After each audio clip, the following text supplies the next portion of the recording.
오늘 하나님께서 우리에게 주시는 말씀은 요한복음 6장 1절부터 40절까지 말씀입니다.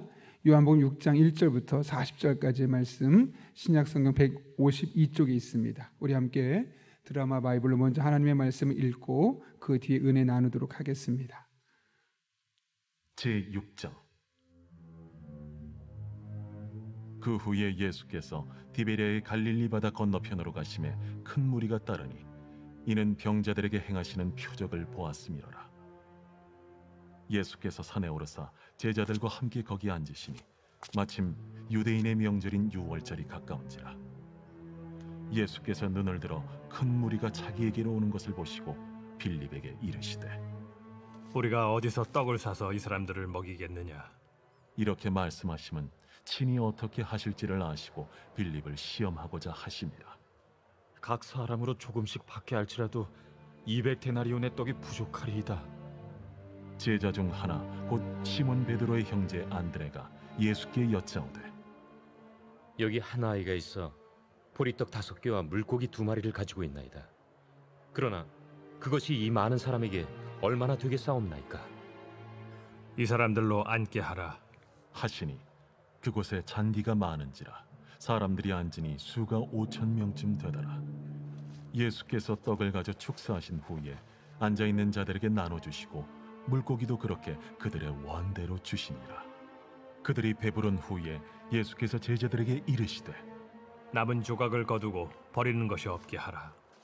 이에 거두니 보리떡 5개로 먹고 남은 조각이 12바구니에 찼더라.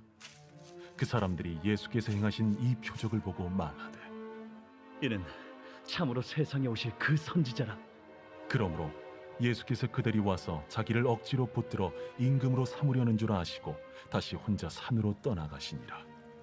저물매 제자들이 바다에 내려가서 배를 타고 바다를 건너 가버나움으로 가는데 이미 어두웠고 예수는 아직 그들에게 오시지 아니하셨더니 큰 바람이 불어 파도가 일어나더라. 제자들이 노를 저어 10여리쯤 가다가 예수께서 바다 위로 걸어 배에 가까이 오심을 보고 두려워하거늘 내니 두려워하지 말라. 이에 기뻐서 배로 영접하니 배는 곧 그들이 가려던 땅에 이르렀더라. 이튿날 바다 건너편에 서 있던 무리가 배 한 척 외에 다른 배가 거기 없는 것과 또 어제 예수께서 제자들과 함께 그 배에 오르지 아니하시고 제자들만 가는 것을 보았더니 그러나 디베랴에서 배들이 주께서 축사하신 후 여럿이 떡 먹던 그곳에 가까이 왔더라. 무리가 거기에 예수도 안 계시고 제자들도 없음을 보고 곧 배들을 타고 예수를 찾으러 가버나움으로 가서 바다 건너편에서 만나 라삐어, 언제 여기 오셨나이까?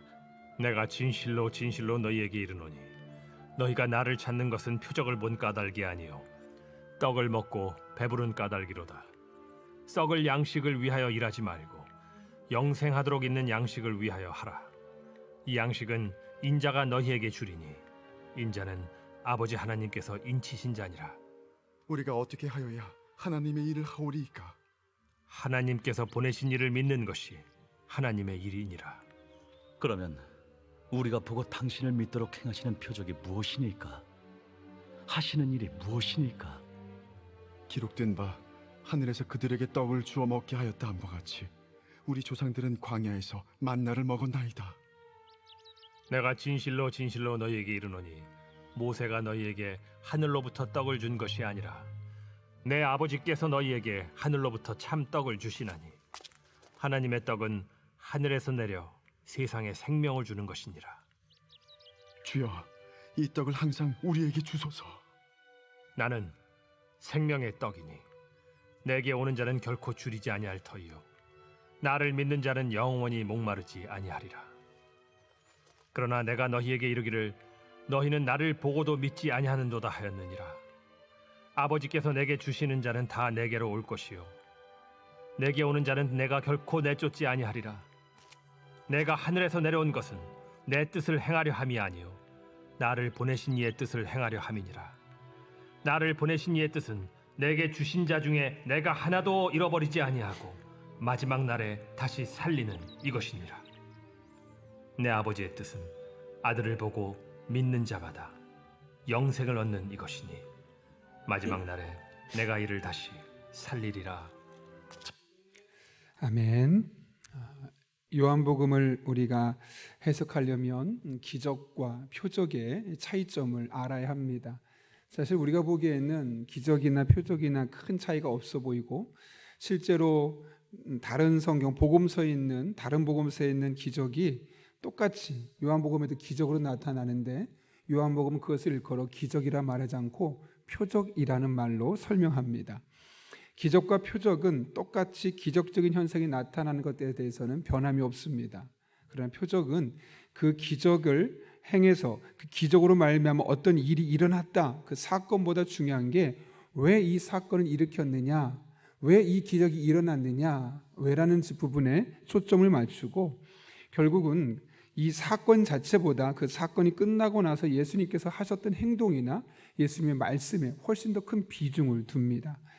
따라서 요한복음을 읽으면서 표적이 나올 때는 항상 그 기적적인 사건만을 바라볼 것이 아니라 그 기적적인 사건이 끝나고 나서 예수님께서 그 기적적인 사건을 어떻게 해석하시는가를 아는 것이 훨씬 더 중요하죠. 오늘 본문의 말씀은 우리가 잘 알고 있는 오병이어의 사건입니다. 예수님께서 자신을 따라온 무리들이 저녁이 되어서 배고파하자 그들에게 먹을 것을 주라라고 했고, 제자들이 난감해합니다. 특별히 그 중에 빌립이 우리 많은 사람에게 어떻게 떡을 잘 줄 수 있겠습니까? 라고 난감해할 때 안드레가 주변에 있던 소년을 데려왔는데, 그 소년의 손에 들린 것이 5병 떡 5개와 물고기 2마리 2어였습니다. 그래서 그것을 가지고 예수님께서 축사하고 그들에게 떼어 주셨더니 어떻게 됐죠? 5천 명이 먹고도 약 12광주리가 남았다라고 성경은 이야기하고 있습니다. 그래서 우리는 이 기적적인 사건을 보면서 이제 믿음 없는 빌립의 모습, 또 그 안드레가 어린아이를 데려왔을 때 그 안드레의 믿음 있는 모습, 그건 그 어린아이가 자기 도시락으로 가져온 것을 바쳤던 그 헌신, 주로 이런 쪽에 초점을 맞춰서 성경을 해석해 왔습니다. 물론 본문에 그런 메시지가 있습니다. 그러나 그것보다 더 중요한 것은 오늘 본문의 말씀은 그 뒤에 보시면 표적이라고 이야기합니다. 26절 보면 예수께서 대답하여 이르시되 내가 진실로 진실로 너에게 이르노니 너희가 나를 찾는 것은 표적을 본 까닭이 아니요 떡을 먹고 배부른 까닭이로다. 그러니까 이것이 표적이라는 사실을 알지 못했고 그냥 오병의 사건 그것만 먹고 배불렀기 때문에 찾아왔다. 이 표적의 의미를 제대로 몰랐기 때문에 너희들이 이런 행동을 하는 것이다 라고 말씀하고 있는 것이죠. 따라서 오늘 우리는 오병의 사건이 진행되는 그 과정이 아니라 오병의 사건 이후에 일어난 일에 대해서 초점을 맞추고 하나님의 말씀을 살펴보려고 합니다. 여러분, 오늘 오병의 사건이 예수님께서로부터 나타나고 난 이후에 그 무리들이 어떻게 반응했습니까? 본문의 14절을 보면 이렇게 기록하죠. 그 사람들이 예수께서 행하신 이 표적을 보고 말하되 이는 참으로 세상에 오실 그 선지자라 하더라. 예수님이 하셨던 그 기적적인 모습을 보고 예수님은 보통 사람이 아니다, 오실 선지자구나 라고 깨달았다는 겁니다. 그런데 거기서 끝난 것이 아닙니다. 예수님을 만약 선지자로 알았다면 어떻게 행동했을까? 15절을 보면 그들이 이렇게 행동했습니다. 같이 한번 읽어볼까요? 시작. 그러므로 예수께서 그들이 와서 자기를 억지로 붙들어 임금으로 삼으려는 줄 아시고 다시 혼자 산으로 떠나가시니라. 아멘. 그들이 예수님 어떻게 했다고요? 임금을 삼으려고 했습니다. 근데 어떻게 해요?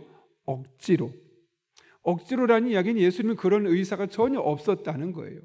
근데 그들이 어떻게 해서든 예수님을 임금을 삼으려 했고, 그래서 예수님은 그들을 떠날 수밖에 없었다고 합니다. 원래는 그들과 함께하기 위해서 예수님이 함께 동행했었는데 그들이 자신을 억지로 임금을 삼으려는 모습을 보고 그들을 떠나서 산으로 갔다는 것. 왜 예수님께서 무리를 떠나서 또 제자를 떠나서 혼자 산으로 가셨을까? 그것은 말 그대로 그들이 예수님을 왕으로 삼으려 했기 때문에 그렇습니다. 좀 전에 이야기했던 것처럼 15절에 명확하게 설명하고 있죠. 억지로 붙들어 임금으로 삼으려는 줄 아셨다라고 말씀하십니다. 이들이 예수님을 왕으로 삼으려 했던 것은 무엇 때문입니까? 이들이 예수님을 왕으로 삼으려 했던 것은 사실은 영적인 의미에서 예수님이 우리의 왕이십니다, 이런 의미의 고백이 아니었습니다. 오히려 그것이 아니라 예수님을 정치적인 왕으로 세우려고 했던 것이죠. 그리고 그것은 자신들의 정치적인 이득을 위해서입니다. 이분이, 이런 기적을 일으키는 분이 만약 이 나라의 왕이 된다면 그분의 제자인 우리, 혹은 그분을 따르고 있는 무리 중에 우리는 분명히 그분으로 말미암아 어떤 특별한 혜택들을 받을 수 있을 거야.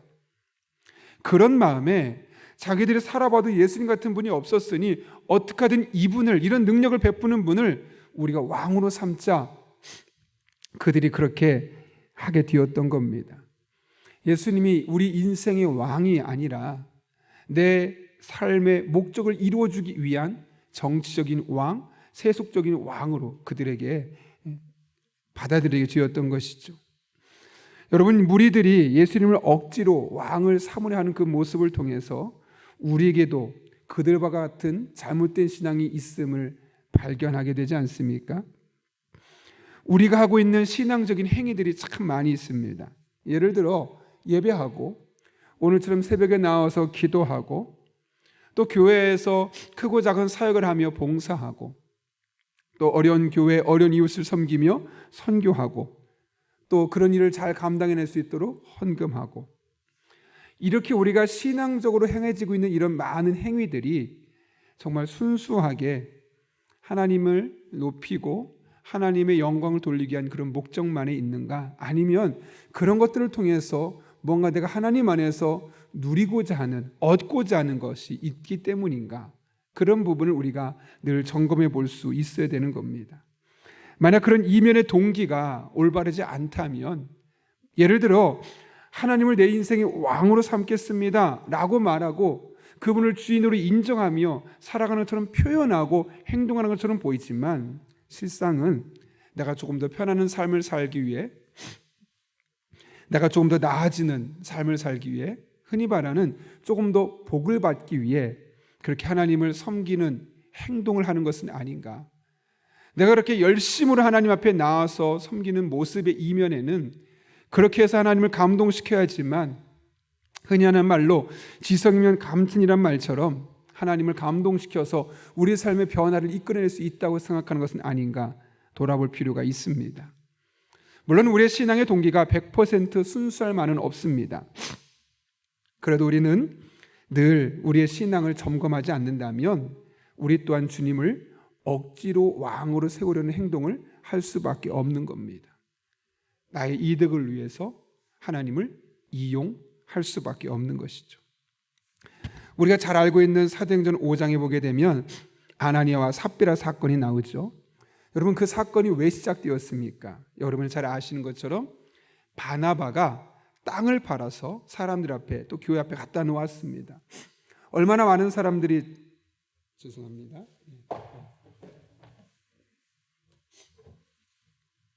얼마나 많은 사람이 그를 칭찬했습니까? 그러니까 그 모습을 보고 이들의 마음속에 우리도 땅도 많이 있는데 그 중에 일부를 팔고 기증하면, 헌금하면 사람들이 우리를 인정하고 하나님도 우리를 축복해 주지 않으실까?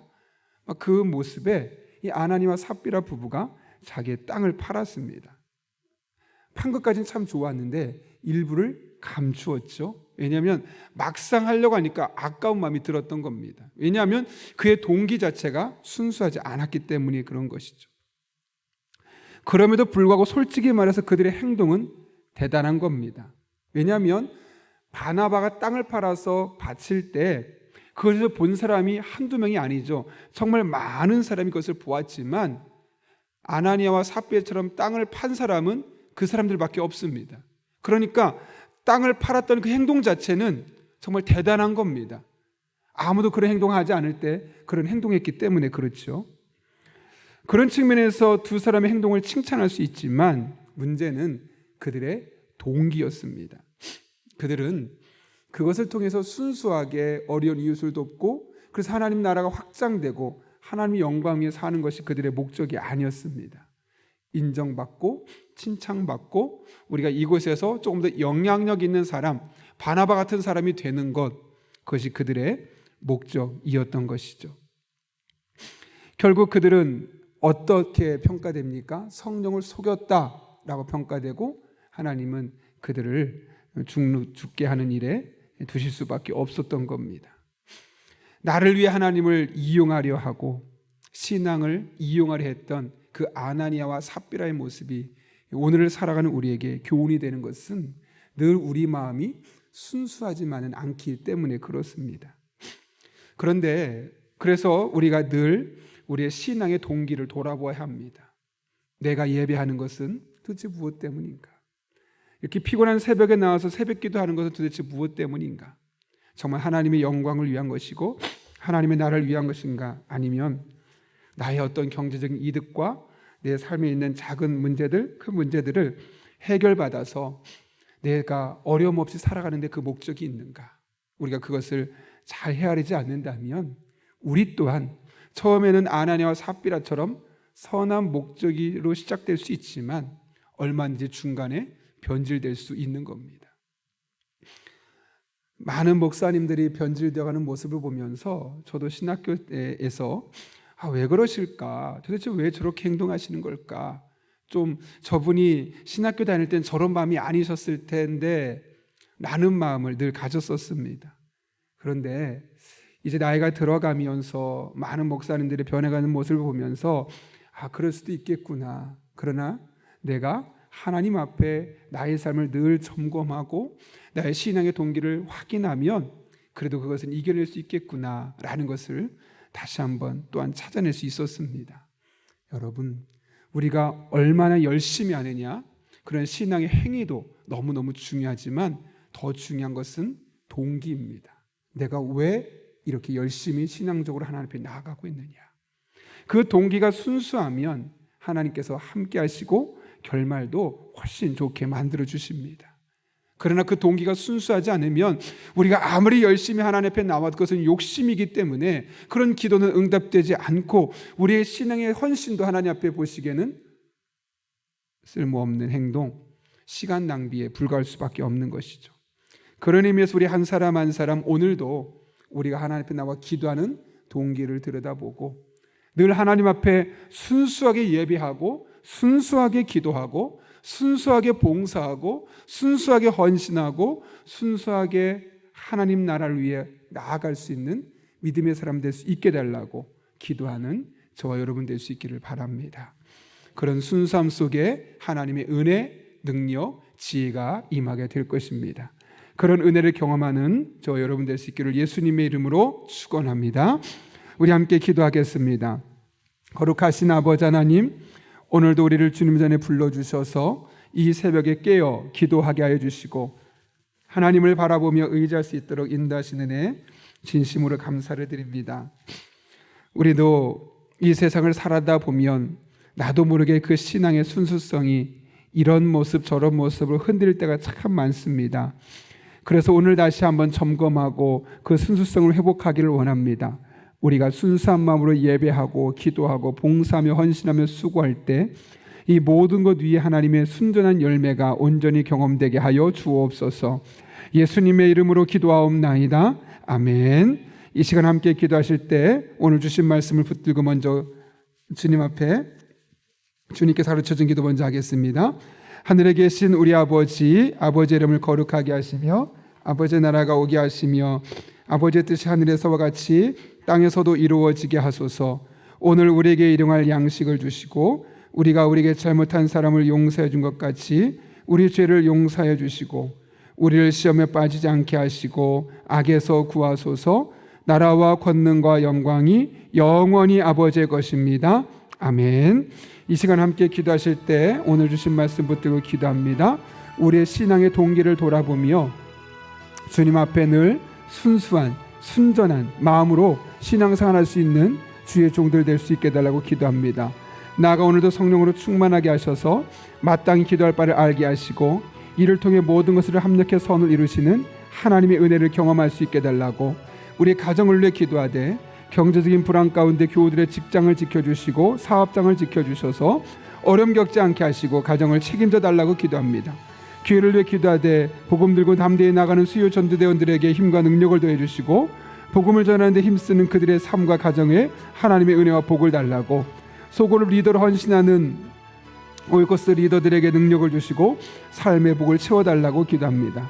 수험생과 취업 준비생을 위해서 또 블레싱데이 우리가 작정한 사람들이 예수님을 만날 수 있는 은혜가 있도록 나아가서 이 땅을 위해 기도합니다. 사회 약자들을 보호해 주시고 경제적인 불균형이 해소되어서 양극화 현상이 사라질 수 있게 해달라고 또 이 땅에 전쟁들이 많이 일어나고 있는데 내전이든 상대가 있는 전쟁이든 그런 전쟁을 통해서 하나님의 선한 뜻이 이루어지게 하시고 이를 통해 우리 한 사람 한 사람 그리스도인들이 더욱더 기도하고 그 땅에도 하나님 나라 이루어지는 놀라운 은혜들이 있게 해달라고 또 여러분이 가정기도 제목과 여러분의 기도가 필요한 분들을 위해서 이 시간 함께 중보적으로 기도하겠습니다. 거룩하신 아버지 하나님, 이 새벽에 우리를 불러주시고 하나님 앞에 나와 기도하게 하시니 네 감사합니다. 하나님만을 바라보며 의지하며 온전한 모습, 순전한 모습으로 나아가길 원합니다. 우리를 붙들어 주셔서 하나님 앞에 영광 올려드리는 하나님 아버지 기뻐하는 그런 모습으로 살아갈 수 있는 하나님의 사람들 되게 하여 주옵소서. 이 새벽에 성령 충만하게 해주시옵고 마땅히 기도할 바를 알게 하시고 그렇게 기도하며 나아갈 때 모든 것을 합력해 선을 이루시는 하나님의 놀라운 은총 함께 맛보게 하여 주옵소서. 하나님의 은혜만을 삼합니다. 하나님의 능력과 지혜를 삼합니다. 거룩하신 아버지 하나님, 우리들의 삶을 붙잡아 주셔서 이 새벽에 하나님 앞에 마땅히 기도할 바를 깨닫는 성령 충만한 자들 되게 하여 주옵소서. 내가 원하는 것 구하지 않게 하시고 내 본능과 욕심이 원하는 것 찾지 않게 하시고 하나님께서 원하시는 것 성령의 이끄심을 따라서 기도하게 하시고 그런 가운데 하나님 도우심을 간구하며 그분과 함께 우리들의 삶에 주신 하나님의 은혜를 함께 맛볼 수 있도록 주님 역사하여 주옵소서. 모든 것이 하나님의 은혜로 주어지는 것인데 이렇게 새벽을 깨우는 한 사람 한 사람 오늘도 성령 충만하게 하시며 하나님의 은혜와 능력을 경험하게 도와주시고 하나님과 온전히 버탈 수 있는 믿음의 사람들 될 수 있도록 주여 역사하여 주옵소서. 하나님의 은혜로 살아가는 자들입니다. 은혜 아니면 살아갈 수 없기에 이 시간도 다시 한번 주님만을 바라보며 나아가오니 살아계신 아버지 하나님 능력을 함께 하시고 아버지 하나님 기뻐하는 삶을 살게 하여 주옵소서.